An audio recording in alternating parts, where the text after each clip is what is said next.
So, what is the universal charter of compassion?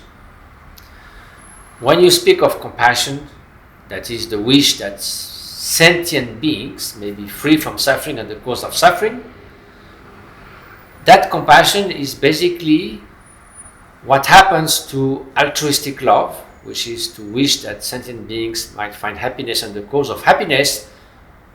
When love is confronted with suffering, then it becomes compassion. So it is compassion for suffering. That means suffering is perceived by sentient beings.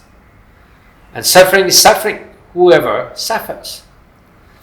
So the idea that compassion should be restricted to certain kinds of beings, and usually we think of humans, which of course do have unique and extraordinary qualities of intelligence, of creativity, of planning long-term future, doing art and all kinds of things that make human existence such a marvel. But when it comes to be stabbed with a knife in your belly, whether you are a human being or a goat, the pangs of suffering and of death is the same, in the sense that what you are desperate for is to wish to survive, to wish to escape that suffering. So any sentient being means a being that strives to preserve the integrity, this corporal and mental integrity, and to preserve its life. So you may say, of course, that if you have to choose between the life of a human being and the life of a dog, you are not going to sacrifice the dog. The point is not about choosing. The point is every form of sentient beings deserves respect for what it is. It is a subject of life. It wishes to stay alive. It wishes to avoid suffering and goes toward the condition that preserves its life. So, if compassion is about removing suffering, compassion cannot have barriers. Compassion has to be universal, especially at a time where we speak of universal declaration of human rights, we speak the right of the woman, the right of the child. We try to have ethical values that are universal. So how can we, at the same time, in this world, instrumentalize 60 billion terrestrial animals every year just for our consumption? Although in most cases it is not necessary.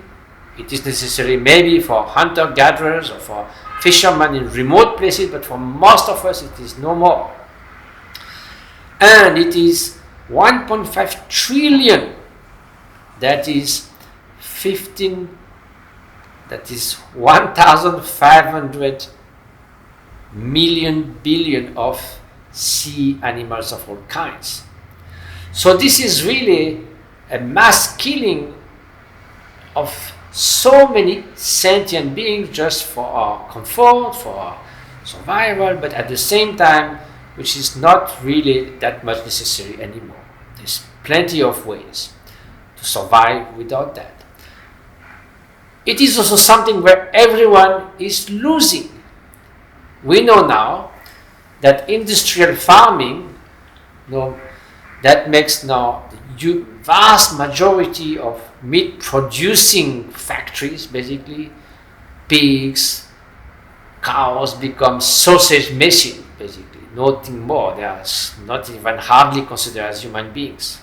We just maintain them alive the time to bring them to the point of killing them in immense suffering. So, industrial farming and everything that it involves is the second cause of greenhouse gas effect, of global warming, after all kinds of buildings, private buildings, factories and so forth, and before even transportation.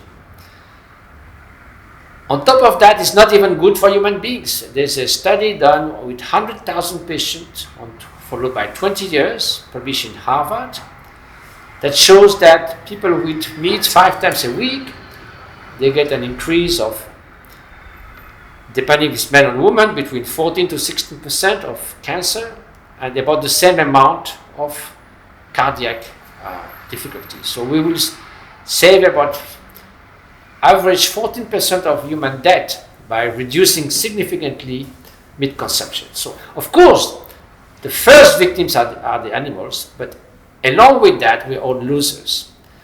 So we need to conceive a vision of the world with non-violence for human beings, non-violence for animals, other species, and non-violence to the environment, the biosphere. At the speed we go now, 30% of all species would have disappeared by 2050 if we don't do something. So you see, it's a matter of emergency. So here, compassion and altruistic love is a highly practical way to have a better humanity, a better biosphere, and especially, more than anything else, compassion. So compassion has to be universal.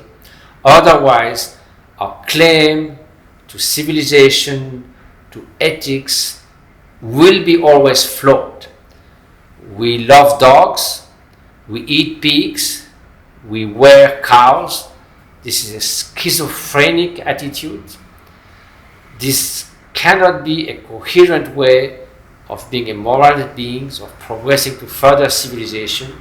So it is not without reason that Gandhi said we can judge the degree of civilization of a place or a country by the way it treats animals. It's not that we are oversensitive just to animals, but the way we treat animals is an indication of how universal is our compassion. So the French poet Lamartine said, "One does not have two hearts, one for human beings and one for animals. One has a heart, or one does not have a heart. So please have a heart for all human sentient beings, including our co-citizen of this world, the 1.6 million species, out of which we are just one."